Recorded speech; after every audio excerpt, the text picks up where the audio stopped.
سرکار دو عالم صلی اللہ علیہ وسلم کی بارگاہ میں وہ صحابی حاضر ہے، کہتے ہیں یا رسول اللہ میری زندگی کے وہ لمحات جب میں ایمان نہ لایا تھا، دو واقعے بڑے مشہور ہیں جب مجھے یاد آتے ہیں، ایک پر اتنا رونا آتا ہے، اتنا پچھتاوا ہوتا ہے کہ میں سمجھتا ہوں کہ میں جی ہی کیوں رہا ہوں، بھلا میری بخشش کیسے ہوگی، میری توبہ کیسے قبول ہوگی۔ اور ایک ایسا واقعہ ہے کہ جس کو میں یاد کر لیتا ہوں تو اتنی ہنسی آتی ہے، اتنی ہنسی آتی ہے کہ خود کو روک نہیں پاتا ہوں۔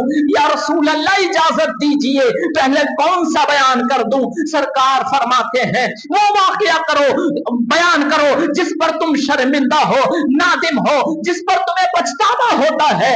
وہ صحابی رسول عرض کرتے ہیں یا رسول اللہ صلی اللہ تعالی علیہ وسلم جب تک آپ کی ولادت نہ ہوئی تھی، میری شادی ہوئی تھی اور میں تجارت کی غرض سے بیرون ملک جا رہا تھا، میری بیوی حاملہ تھی، میں نے اس کو حکم دیا تھا کہ میرے بعد میں جب بچے کی ولادت ہو جائے، پیدائش ہو جائے، اگر بچی پیدا ہو میرے لوٹنے پر اس کی شکل مجھ کو نہ دکھانا، زندہ جا کر زمین میں دبا دینا، اور اگر بیٹے کی پیدائش ہو اچھے سے پرورش کرنا، اچھے سے خیال کرنا۔ یا رسول اللہ صلی اللہ تعالی علیہ وسلم جب میں سفر سے لوٹا تھا، گھر پر پہنچا تھا تو میں نے اپنے گھر میں ایک نازک سی کلی، ایک بچی دیکھی تھی۔ میں نے اپنی بیوی سے پوچھا تھا یہ بچی کس کی ہے؟ بڑی خوبصورت ہے، بڑی حسین و جمیل ہے، یہ کس کی بچی ہمارے گھر میں کھیل رہی ہے؟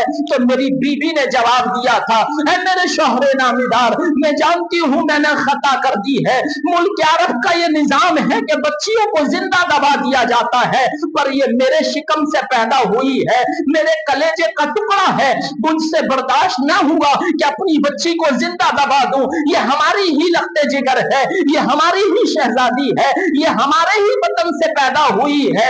شوہر نے جب اتنا سنا، صحابی رسول سرکار کی بارگاہ میں اپنی زندگی کا واقعہ سنا رہے ہیں، یا رسول اللہ جب آپ کی ولادت نہ ہوئی تھی تب یہ واقعہ پیش آیا تھا، میں اپنی بچی کو اسی وقت کان پکڑ کر لے گیا اور جا کر کے ایک میدان میں میں نے گڑھا کھودنا شروع کر دیا، میں گڑھا کھود رہا تھا، بچی قریب بیٹھی ہوئی تھی، حسرت بھری نگاہوں سے دیکھ رہی تھی۔ جب وہ گڈھا تیار ہو گیا میں نے اپنی بچی کو اس گڈھے میں لٹا دیا، اس پر ریت ڈالنی شروع کر دی تو بچی نے حسرت بھری نگاہوں سے مجھ کو دیکھا تھا اور پوچھا تھا ابا مجھے کیوں گڈھے میں دبا رہے ہیں، میری خطا کیا ہے، میرا گناہ کیا ہے، اور مجھ کو گڈھے میں کس لیے دبایا جا رہا ہے؟ یا رسول اللہ صلی اللہ علیہ وسلم مجھ کو رحم نہ آیا تھا، میں نے اپنی بچی کو زندہ زمین میں دبا دیا تھا۔ یا رسول اللہ وہ دور تھا کہ جس دور میں ملک عرب میں بچیوں کو زمین میں زندہ دبا دیا جاتا تھا اور تو عیاشی کا کھلونا سمجھا جاتا تھا۔ یا رسول اللہ جب میں یاد کرتا ہوں کہ میں نے اپنی بچی کو زندہ گڈھے میں دبا دیا تھا، بہت رونا آتا ہے، بہت پچھتاوا ہوتا ہے، بہت شرمندگی ہوتی ہے، نادم ہو جاتا ہوں، آنکھیں نم ہو جاتی ہیں۔ سرکار فرماتے ہیں دوسرا واقعہ بیان کرو جس پر تمہیں ہنسی آتی ہے۔ وہ صحابی رسول عرض کرتے ہیں یا رسول اللہ صلی اللہ تعالی علیہ وسلم ایک مرتبہ اور میں سفر پہ گیا تھا تو اس دور کا یہ معمول تھا کہ جو لوگ سفر کیا کرتے تھے، مسافر ہوتے تھے، وہ اپنے اپنے ساتھ خدا رکھتے تھے، کیونکہ اس زمانے میں بہت سارے خدا تھے۔ لوگ سورج کی پوجا کرتے تھے، چاند کی پوجا کرتے تھے، پانی کی پوجا کرتے تھے، آگ کی پوجا کرتے تھے، انسانوں کی پوجا کرتے تھے، جانوروں کی پوجا کرتے تھے۔ یا رسول اللہ وہ دور تھا کہ انسان جب صبح کو اٹھتا تھا تو کہتا تھا اے سورج رات کے اندھیرے سے تو نے نجات دی ہے، لہذا تو ہمارا خدا ہے، اور اسی کی پوجا کرنے لگتا تھا۔ جب شام ہو جاتی سورج ڈوب جاتا تھا اور چاند اپنی چاندنی سے زمین کو روشن کرنے لگتا تو لوگ کہتے چاند رات کی تاریکی میں تو نے چاندنی دی ہے، لوگ اس کی پوجا کرنے لگتے تھے۔ یا رسول اللہ ہر کسی پر الگ الگ قسم کے خدا تھے، اولاد دینے والا خدا الگ تھا، مال دینے والا خدا الگ تھا، زمین و جائیداد مکان و دکان دینے والا خدا الگ تھا، شہرت و عزت دینے والا خدا الگ تھا، بہت سارے खुदा होते थे, तो लोग जब सफर करते थे तो सफर में आसानी पैदा हो जाए, तिजारत में मुनाफा हो जाए, उसका भी एक खुदा लोग बना लिया करते थे और अपनी सवारियों पर रखा करते थे और समझते थे कि इससे हमें बरकत मिलेगी। या रसूल अल्लाह, मैं जब सफर पर जा रहा था, काफिले के लोगों ने एक एक खुदा बना लिया, किसी ने पत्थर का बना लिया, किसी ने मसाले से बना लिया और कहने लगे ये रोजी देने वाला खुदा है। सबने अपने अपने उन झूठे खुदाओं को अपनी सवारियों पर सवार रख लिया। जब मैं सफर की तैयारी करने लगा तो मैंने अपना जब खुदा बनाया, वो खुदा जिसको मैं रोजी देने वाला खुदा समझता था, जो माबूद बातिल था, वो खुदा लंबा चौड़ा बन गया, बहुत वसी अरीज बन गया। जब मैंने सवारी पर लादना चाहा तो बड़ा मुश्किल हो गया। तो मैंने सोचा क्यों ना कोई ऐसी हल्की फुल्की चीज का खुदा बना लेता हूं जिसका दिन ब दिन वजन भी कम होता रहे, बनाने में भी आसानी रहे और ले जाने में भी आसानी रहे। या रसूल अल्लाह, मैंने जौ का आटा मीन लिया, उसे गीला कर लिया, गीला करने के बाद जैसे लोग रोटी बनाया करते हैं, मैंने वो रोजी देने वाला आटे से खुदा तैयार कर लिया जो झूठा खुदा था और सवारी पर लाद लिया। जब मैं आज़मे सफर था तब मुझे भूख लगी, मुझे लगा कि अब खाने की जरूरत है, सारा सामान जो खाने पीने का था खत्म हो चुका था। मैंने उस आटे को खुदा को सवारी से उतारा, उतारने के बाद उसके हाथ को तोड़ा और उस आटे को गीला किया, गीला करने के बाद उसकी रोटियां बना ली और फिर खा लिया। जब दूसरी बार जरूरत पड़ी, दूसरा हाथ उसका तोड़ लिया, फिर रोटियां बना ली, फिर मैंने उससे शिकम शेर हो गया। इसी तरह मैं उस झूठे खुदा को धीरे धीरे अपने पेट में खा गया। या रसूल अल्लाह, जब इस वाक़े को याद करता हूं कि दौरे जहालत कैसा दौर था कि लोग ऐसे ऐसे खुदा बनाते थे जिसको अपने हाथ से तैयार भी करते थे और जरूरत पड़ने पर खा भी लिया करते थे। भला वो कैसे खुदा हो सकते हैं? या रसूल अल्लाह, वो दौर था जो इंसान 10-10 माबूद बातिल अपने साथ रखता था, 50-50 झूठे खुदा बना रखे थे। या रसूल अल्लाह, वो दौर था जब बच्चियों को जिंदा दबा दिया जाता था, औरतों को अय्याशी के अड्डे पर रखा जाता था और वहां की जीनत औरत को समझा जाता था, जुआ आम हुआ करता था, शराब नोशी आम हुआ करती थी। वो दौर था कि जिस दौर में कोई किसी का मददगार नहीं था, भाई भाई के खून का प्यासा हुआ करता था, लोग यतीमों का माल छीन लिया करते थे, जवानों को गुलामी की जंजीरों में जकड़ दिया जाता था। वो दौर था जब औरतों को उनके खाबिंदों के साथ उनकी चिताओं पर जला दिया जाता था। वो दौर था कि जिस दौर में लोग मोहताजों को मदद ना किया करते थे बल्कि अपने दरवाजे से धुतकार दिया करते थे। उसी दौर में मुल्क अरब में, शहर मक्का में, खानदान कुरैश में हजरत अब्दुल मुत्तलिब के पोते बनकर, हजरत अब्दुल्ला के शहजादे बनकर, आमिना के लख्त जिगर बनकर वो इनकलाब शहर मक्का में आया है। 12 रबीउल अव्वल है, पीर का दिन है, सुबह सादिक का वक्त है। एक ऐसा इनकलाब आया है, ऐसा इनकलाब मक्का शरीफ में आया है कि मक्का शरीफ के सुबह के वक्त में बहुत सारे सरदार जमा होने शुरू हुए हैं और एक के बाद एक आपस में महमे गुफ्तगू है और बातें कर रहे हैं। क्या बात है, आज मक्का में कैसा इनकलाब आ गया है, पूरे शहर में खुशबू आ रही है। कोई कह रहा है रात को मैं सोया था, मेरे जानवर लाकर थे, कमजोर थे, बकरियों ने और दूसरे जानवरों ने दूध देना काफी दिन पहले बंद कर दिया था, लेकिन सुबह उठा हूं तो न जाने कैसा इनकलाब है। बकरियों के थन दूध से भरे हुए नजर आ रहे हैं, दूसरे जानवरों के थन भी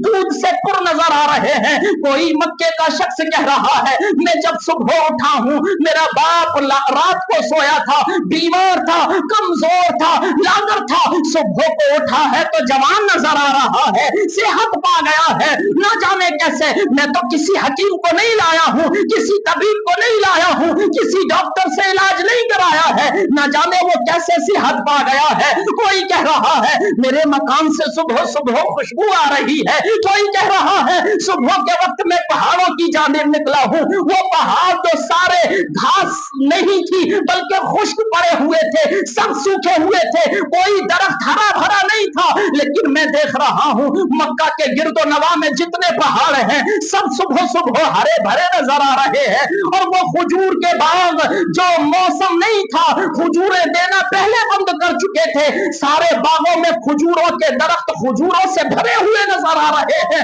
और खजूरें पकी हुई नजर आ रही हैं। कोई कह रहा है मेरे घर से खुशबू आ रही है, कहो सुभान अल्लाह। माह रबीउन नूर का महीना चल रहा है, जो तारीख है इसी महीने में मेरे सरकार की आमद हुई है। शहर मक्का है, कोई कहता है मक्के का आदमी गली कूचों से खुशबू आ रही है, कोई कहता है बिस्तरों से खुशबू आ रही है, कोई कहता है लिबासों से खुशबू आ रही है, कोई कहता है फजाओं में खुशबू आ रही है, कोई कहता है हवाओं में खुशबू आ रही है। ये कैसा माहौल है? बूढ़े जवान हो गए हैं, जानवर दूध देना शुरू कर दिए हैं, पहाड़ों पर घासें लहलाती हुई नजर आ रही हैं, खजूरों पर बिन मौसम के फल आ गए हैं। ये कैसा इनकलाब है? तो एक सरदार आकर कहने लगा, क्या महबे गुफ्तगू हो, क्या बातें कर रहे हो? तो तमाम मक्के के लोग कहते हैं हम इस बात की मीटिंग कर रहे हैं, हम इस बात का मशवरा कर रहे हैं। ये कैसा इनकलाब है? शहर मक्का में खुशबू आ रही है, माहौल अजीबो गरीब है, इससे पहले हमने ऐसा महसूस न किया। बूढ़े जवान नजर आ रहे हैं, जवान तो जवान, दरख्तों पर बिन मौसम के खजूरें लटकी हुई नजर आ रही हैं, तमाम पहाड़ हरे भरे नजर आ रहे हैं। देख नहीं रहे हो हवाओं में खुशबुएं महसूस हो रही हैं, देख नहीं रहे हो गली कूचे खुशबुओं से बह गए हैं। ये कैसा इनकलाब है? वो सरदार कहता है तुम ये बता रहे हो कि गलियों से खुशबू आ रही है, तुम ये बता रहे हो पहाड़ों पर घास हरी भरी लहलहाती हुई नजर आ रही है, तुम ये बता रहे हो खजूरों पे बिन मौसम के फल नजर आ रहे हैं, तुम ये बता रहे हो कि बूढ़े जवान हो गए हैं, तुम ये बता रहे हो जानवरों के थन दूधों से भर गए हैं।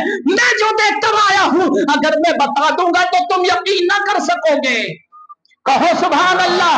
अगर मैं बता दूं तुम यकीन ना कर सकोगे। तमाम मक्के के लोग और उसमें बहुत सारे सरदार भी थे, कहने लगे बताओ आज कोई बात ऐसी नहीं जिस पर यकीन ना किया जाए, सारी बातें ऐसी नजर आ रही है कि हम भी महसूस कर रहे हैं, तुम बताओ तुमने क्या देखा है? वो मक्के का सरदार कहता है सुबह सुबह जब मैं अपने बिस्तर से उठा था मैंने सोचा क्यों ना शहरे हरम में पहुंच जाऊं, तवाफ़े काबा कर लूं। मैं शहरे हरम में पहुंचा, तवाफ़े काबा करने के बाद मस्जिद हराम से बाहर आ रहा था। खानदाने कुरैश के जो सरदार हैं जिनका नाम अब्दुल मुत्तलिब है, एक हसीनो जमील खूबसूरत बेटा अपनी बाहों में उठाए हुए हैं, काबतुल्लाह की जानिब जा रहे हैं। जैसे ही मेरे करीब से गुजरे उस बच्चे के चेहरे पर मेरी नजर पड़ी, मैंने कभी इतना खूबसूरत बच्चा ना देखा था, कहो सुभान अल्लाह। उसके लब इतने खूबसूरत थे कि मैंने जिंदगी में किसी बच्चे के लब इतने खूबसूरत ना देखे।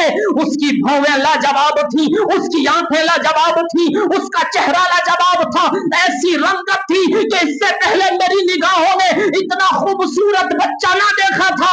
तमाम सरदार कहने लगे हो सकता है बच्चा खूबसूरत हो सकता है ऐसा बच्चा किसी ने ना देखा हो, लेकिन ये कोई अजीब बात नहीं। वो सरदार कहता है अजीब ये नहीं कि बच्चा खूबसूरत था, वो तो बात अलग है। अजीब तो ये था कि अब्दुल मुत्तलिब बच्चे को खाना काबा की जानिब लेकर बढ़ रहे थे, तो ऐसा लगता था कि अब्दुल मुत्तलिब भी बढ़ रहे हैं और काबा भी उस बच्चे के इस्तकबाल में बढ़कर आ रहा है।